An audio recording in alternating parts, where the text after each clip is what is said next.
Palabra de Dios. Bienaventurados los que tienen hambre y sed de justicia, porque ellos serán saciados. Le invito a orar. Dios, esta tarde, Señor, te hemos adorado, hemos orado, Señor, y ponemos este tiempo en tus manos. Te pido por aquellos que atenderán tu palabra, que hables a nuestras vidas, que esta palabra, Señor, pueda llegar a cada corazón y producir, Señor, lo que tú esperas de nosotros. Padre, mi vida en tus manos, te pido todo esto en Cristo Jesús. Amén y amén. ¿Puede sentarse por un momento? ¿Qué subjetiva, hermanos, o qué incierto o qué incierta es la salud? ¿Qué incierto es el estado de ánimo que tenemos los seres humanos? Mientras cantábamos el canto de Gracias Cristo, venía a mi mente esto que quiero compartirles. A veces cantamos el canto y le decimos gracias, pero ¿sabe? Ahorita tenemos la oportunidad de decirle gracias. Pueden cambiar las cosas en cuestión de minutos y puede cambiar nuestro estado de ánimo, puede cambiar nuestra salud y ya no podemos decirle a Dios gracias porque ya no vamos a estar en este lugar. Por eso, mientras pueda hacerlo, dígale a Dios gracias.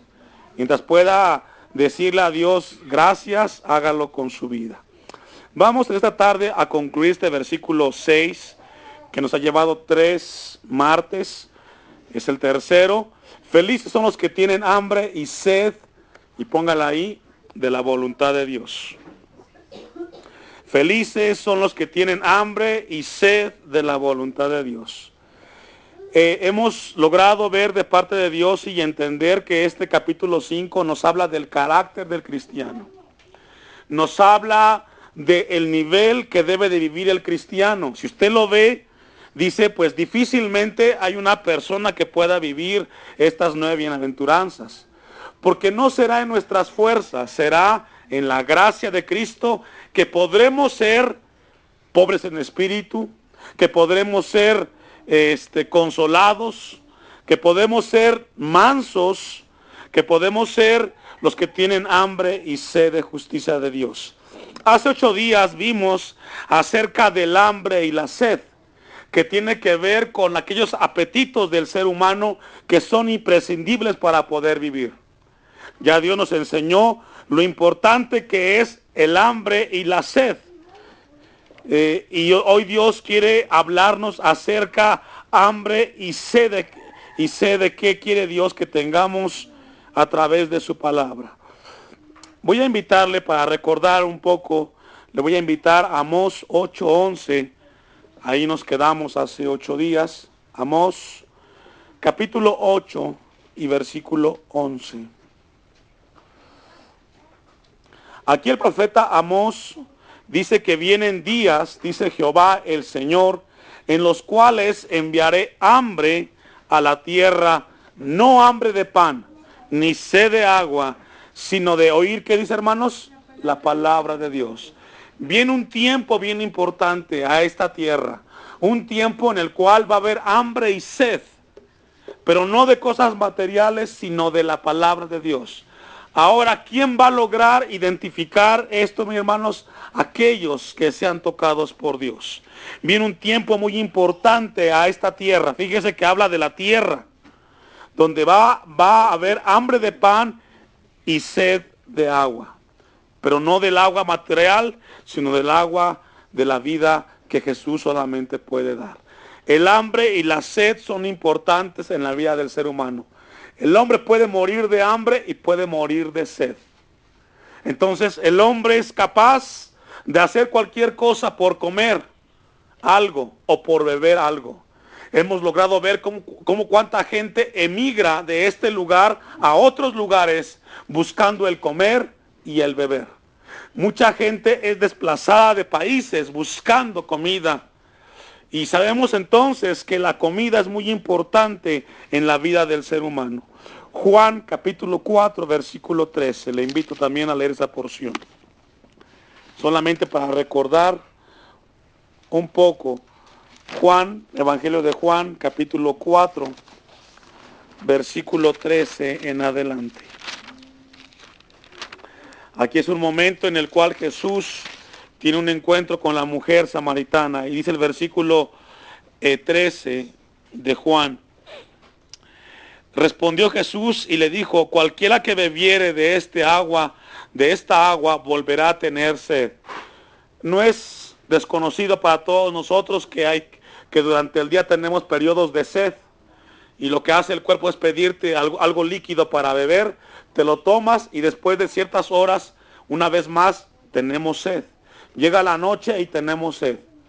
La sed que tiene nuestro cuerpo es algo que no se puede calmar aquí en la tierra. Y Jesús habla de ese tipo de sed, hablando del agua líquida, el cual por un tiempo nos sosiega la sed, pero una vez más tenemos otra vez sed. Dice el 14, mas el que bebiere del agua que yo le daré, no tendrá, que dice, sed jamás. Hace 8 días hablábamos que hay mucha gente que ha logrado llegar a las iglesias cristianas, pero muchas de ellas andan de iglesia en iglesia, andan buscando algo. Sus vidas tienen sed de algo. Por esa razón andan buscando en diferentes lugares sosegar esa sed. Esa sed solamente podrá hacerla Cristo Jesús. Cuando una persona se mueve de una iglesia a otra o a un evento y a otro, eso habla de una vida que no ha logrado encontrar a Cristo.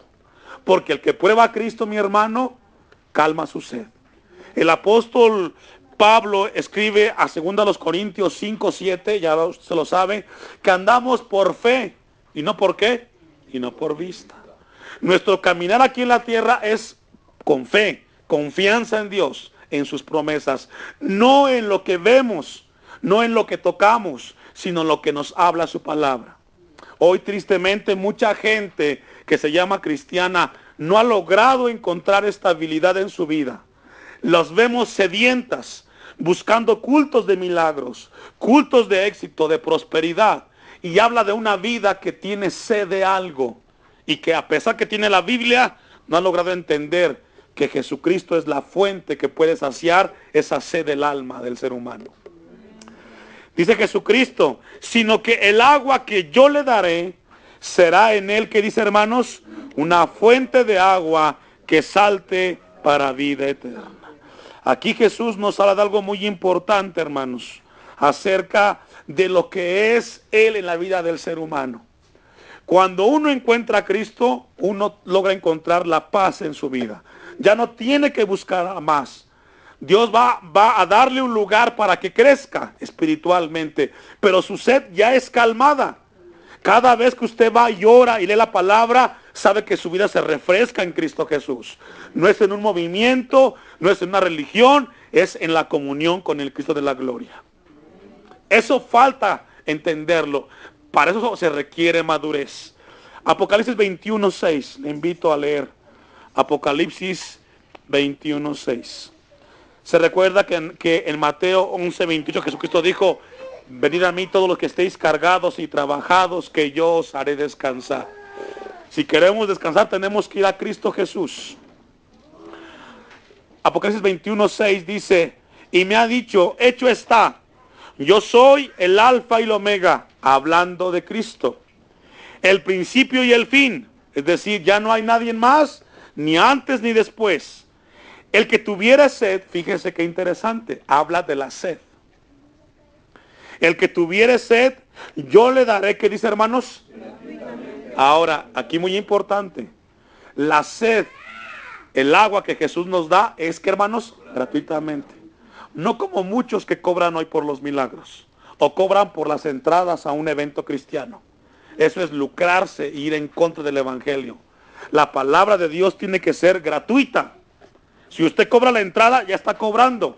Y pueden decir, es que son gastos. Bueno, si Dios te habló a hacer un evento, Él suplirá.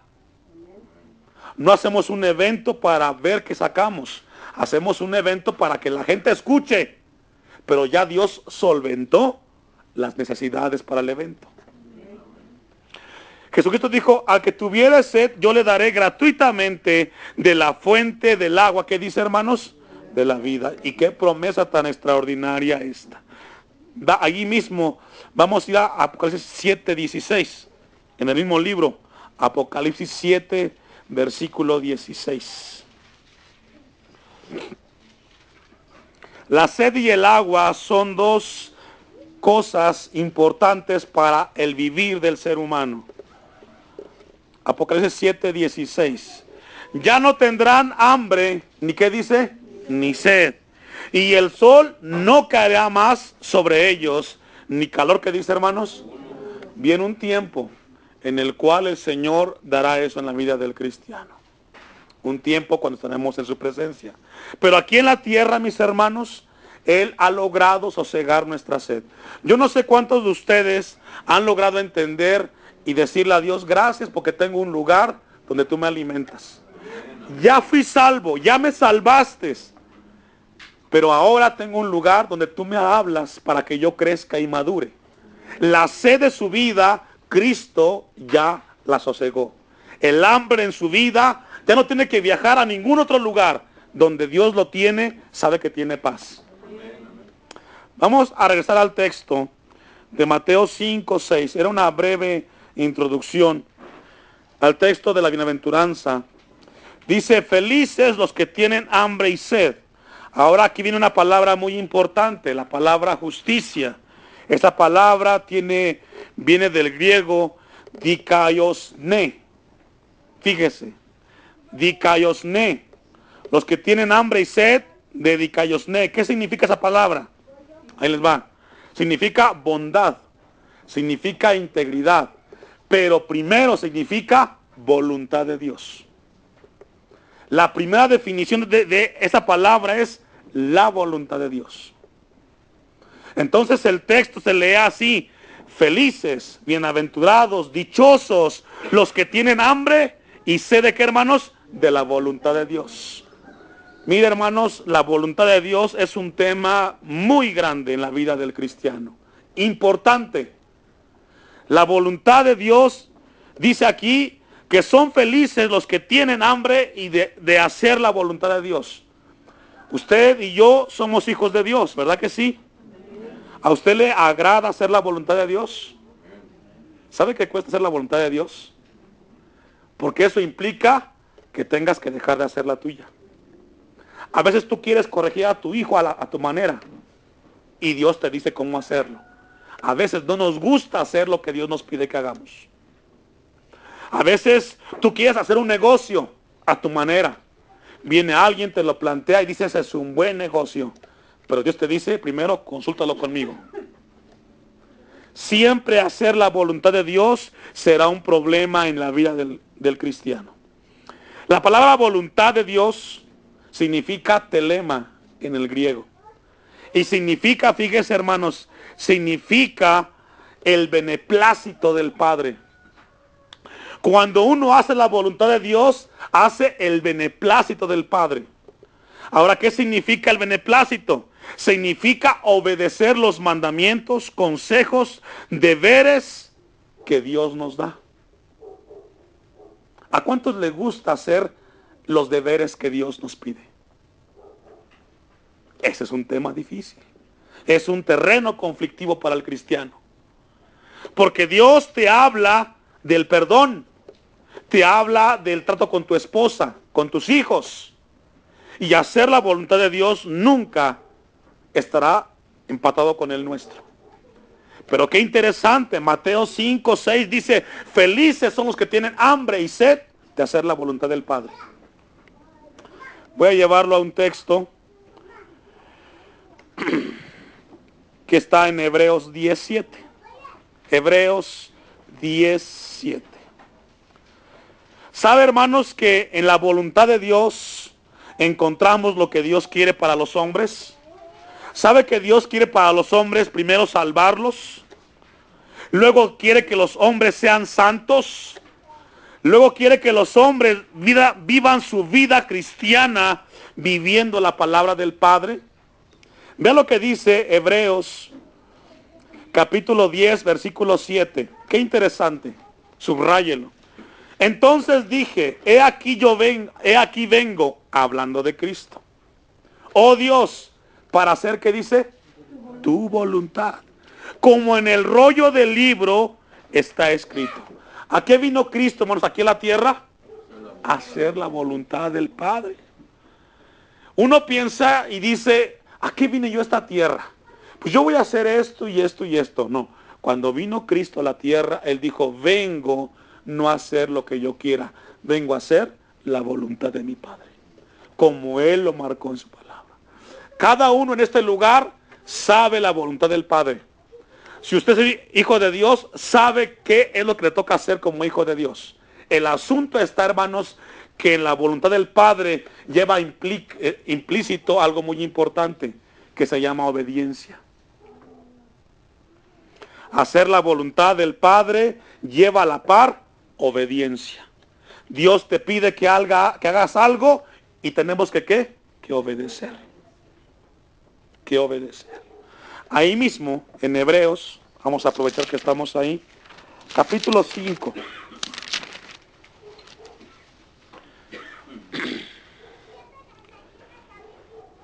Versículo 8. También le invito a que lo subraye, porque ahí habla de lo que es la obediencia. Y aunque era hijo, Cristo Jesús, por lo que padeció, ¿qué pasó? La obediencia no es un don de Dios. La obediencia no es un regalo. La obediencia no la alcanza usted aquí de rodillas. La obediencia no la alcanza, ¿cómo se llama? Cantando y brincando. La obediencia se aprende, hermanos. Usted a su hijo le dice, vamos, te voy a enseñar a manejar un carro. Le dice, este es el volante, es el clutch, el freno, la palanca, enciéndolo. Para que el hijo aprenda a manejar ese carro tiene que obedecer. Si el hijo no obedece, nunca va a aprender. ¿Cierto o no?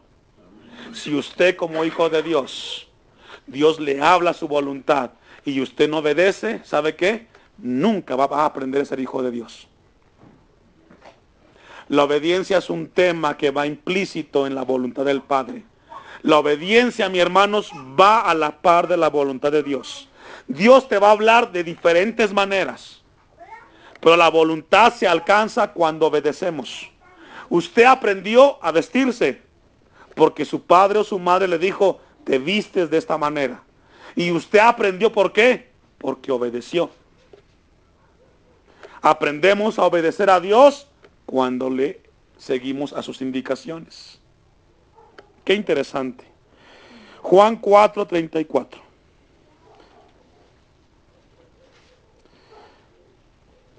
Juan 4:34.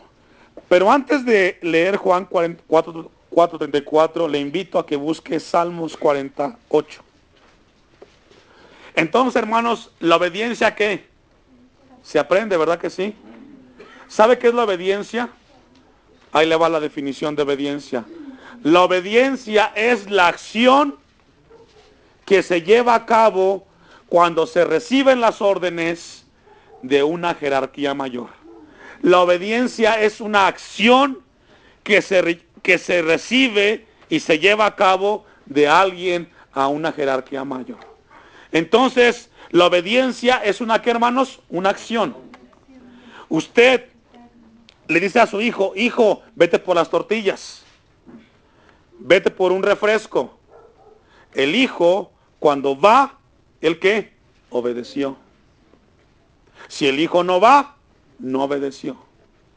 Si el hijo no va a la tienda y no sabe cómo interactuar con la dueña de la tienda, nunca va a aprender a llevar un billete, a cambiarlo y a que le den exacto el cambio. ¿Cómo va a aprender el niño? Exponiéndolo a las cosas. Vea lo que dice el Salmos 48. El hacer tu voluntad, Dios mío, que dice, ¿a cuántos nos agrada hacer la voluntad de Dios? Es un terreno difícil. Es un terreno en el cual no nos gusta. Pero el salmista dice, el hacer tu voluntad, Dios mío, me ha agradado. Y tu ley está en medio de mi corazón. ¿Sabe que la voluntad de Dios está aquí en la palabra que nos ha dado? ¿Sabe qué falta, hermanos? Obedecerla. Y los que obedecen la palabra de Dios son felices, fíjese, qué interesante. Felices los que tienen hambre y sed de hacer la voluntad de Dios. Y ellos serán saciados. Juan 4:34. Jesús les dijo, fíjese, hablando del hambre y la sed. Mi comida es que, ¿qué, hermanos? Que haga la voluntad del que me envió y que acabe su obra. ¿Sabe que Dios quiere hacer en tu vida su voluntad y que hagas la obra a la cual Él te encomendó en esta tierra? Cada uno tiene un plan con Dios. Y Dios quiere que hagamos su voluntad. ¿Sabe que si hay un hombre que nos enseña a hacer la voluntad del Padre? Es Cristo Jesús. Efesios 5:17. El apóstol Pablo le habló esto a los cristianos en Éfeso para que entendieran cuál es la voluntad de Dios. Efesios capítulo 5, allá atrásito, versículo 17. Dice así: por tanto, no seáis insensatos, sino entendidos de cuál sea, que dice, hermanos, la voluntad del Señor. Qué interesante, la voluntad del Señor. Tesalonicenses, hermanos, bueno, vamos a leer ahí un poquito más el 18. Efesios 5:18. No os embriaguéis con vino en el cual hay disolución, antes bien, sé llenos de ¿qué? ¿Usted ha visto a gente, algún borracho? ¿Quién lo dirige a él? El alcohol. Pierde control, no sabe el calcular, el hablar. Bueno, aquí el apóstol Pablo habla acerca de que cuando alguien está lleno de Dios, va a caminar conforme a lo que Dios hace. Ahora, aquí la palabra llenos del Espíritu no es saltar y brincar y hablar en lenguas. Habla llenos de la voluntad de Dios. Entonces, muy importante lo que Dios quiere hablarnos en esta hora. Vamos a ir a un texto más. Ahí mismo, Efesios 6:6. Hablando de la voluntad de Dios. Vamos a leer desde el 5. Siervos, ¿qué dice ahí? Obedecer a vuestros amos terrenales con temor y temblor. Esa es la voluntad de Dios, fíjese, para con sus hijos. Si tiene un jefe, siempre y cuando esté dentro de las cosas de Dios, es obedecerlo. Con sencillez de vuestro corazón como a Cristo, no sirviendo al ojo como a los que quieren agradar a los hombres, sino como siervos de Cristo, de corazón, haciendo ¿qué? Ahí está. Cuando usted está en el trabajo y le piden una indicación, obedecer implica hacer la voluntad del Padre. A veces no nos gusta lo que nos piden, pero Dios nos pide hacer la voluntad. ¿Verdad cómo concluye ahí el versículo 7? Sirviendo de buena voluntad como al Señor, no a los hombres, sabiendo que el bien que cada uno hiciere, ese recibirá del Señor, sea siervo, o que dice, o sea libre. Qué interesante hacer la voluntad de Dios.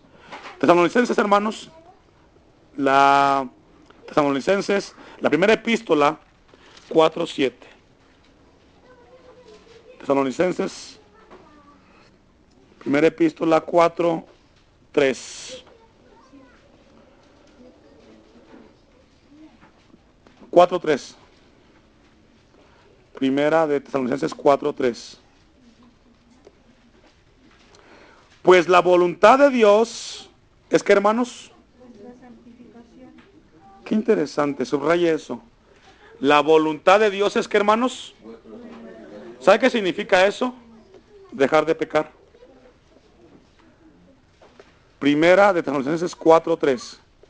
Pues la voluntad de Dios es vuestra santificación, que os apartéis, ¿qué dice? De fornicación. La voluntad de Dios en tu vida y en mi vida, hermanos, es que dejemos de pecar. Eso implica, hermanos, ¿sabe qué? Obediencia. La gente, dice Mateo 5:6, felices los que tienen hambre y sed de justicia y sed de santificarse para Dios. Ve al versículo 4. Que cada uno de vosotros, fíjese, cada uno, aquí habla a los cristianos, que cada uno de nosotros sepa tener su propia esposa en santidad y honor. Para los hermanos, una esposa apartada para Dios y respetándola. A veces queremos que la gente de afuera respete a nuestras esposas, pero nosotros no lo hacemos, nos contradecimos. Primero tú respétala a ella. El 5.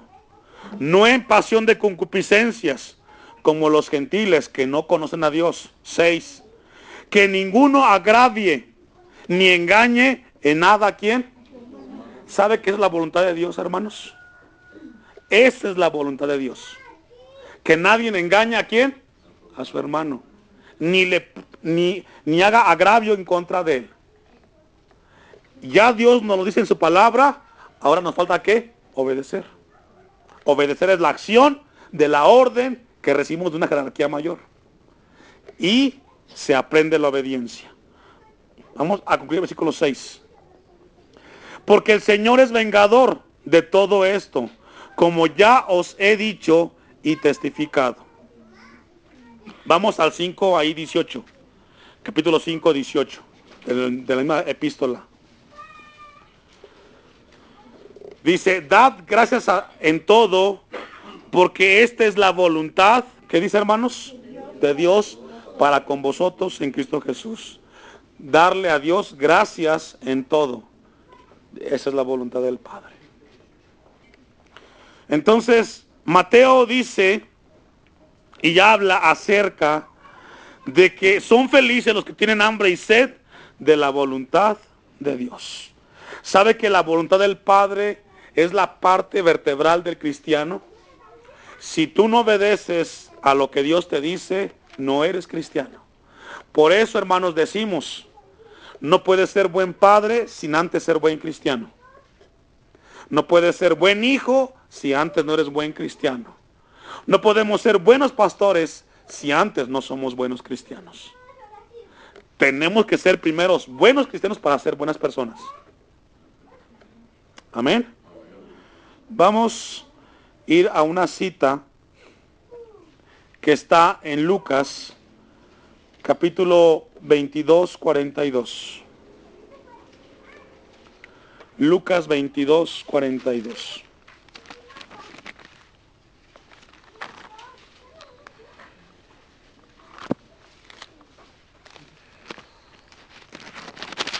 Aquí un momento cuando Jesús está a punto de ser crucificado, sabe que va a ir a la cruz, un momento difícil. Lucas 22, 42, dice así, diciendo, Padre, si quieres, pase de mí esta copa. Pero ¿qué dice? No se haga mi voluntad, sino la tuya. ¿Sabe que la voluntad, de acuerdo a la psicología, dice que es la mente, los pensamientos en la mente que llevan a una acción? Los pensamientos en la mente que llevan a una acción. Eso es lo que usted tiene en su mente. Pensamientos que lo llevan a tomar una acción. Cuando somos llenos de Dios, son los pensamientos de Dios que nos llevan a hacer una acción. Y están aquí en la palabra de Dios. Ya leímos algunos en Efesios 5. Entonces, Jesús dijo, sé que es difícil, voy a sufrir, no me va a gustar, pero ¿sabes qué, Señor? No se haga como yo quiero, sino como tu voluntad. El tema del cristiano, mis hermanos, es dejar que la voluntad del Padre esté sobre la nuestra. Ellos son felices. Ellos son felices. Ahora, vamos a una última cita para concluir con lo que culmina. Y está en Juan 5, 19.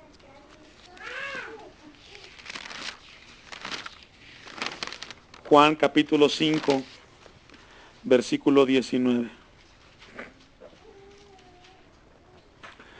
Respondiendo entonces Jesús les dijo, de cierto os digo, no puede el Hijo hacer nada por sí mismo, sino lo que ve hacer al Padre, porque todo lo que el Padre hace, también que dice, lo hace el Hijo igualmente.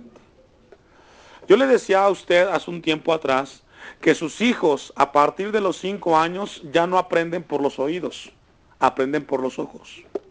Si usted es un cristiano que llega al templo, se sienta y usted vive una doble vida, su hijo va a aprender de usted a ser un cristiano igual que usted.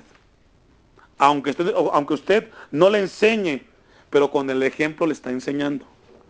Más nos vale conducirnos derechitos. Si usted quiere que su hijo sea un hombre y una mujer de Dios, ponga el ejemplo. Si usted no pone el ejemplo, mi hermano, se contradice. Y sabe que esto, hermanos, no nos gusta escucharlo. No nos gusta que alguien nos diga que estamos mal lo que estamos haciendo. Pero la Biblia dice que Jesús hizo lo que el Padre le pidió que hiciera.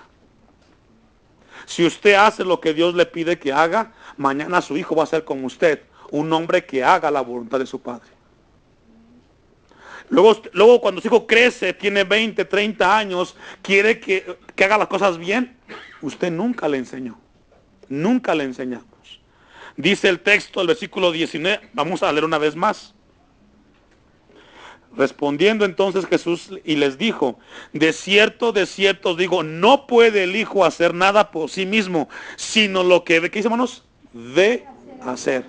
El Hijo lo que ve hacer del Padre, Él lo hace. Esto es muy sencillo. Su hijo va a hacer lo que ve en su papá y lo que ve en su mamá. Aquí adentro y allá afuera. Probablemente esta es la razón por la cual con su hijo hay conflictos. Porque su hijo ya se dio cuenta que usted vive doble vida. Aquí es cristiano y allá afuera no. Lo que Dios quiera hablarnos, mis hermanos, es para que reflexionemos. Haz la voluntad del Padre y serás feliz. Vamos a concluir con el texto de Mateo 5, 6 para concluir ya.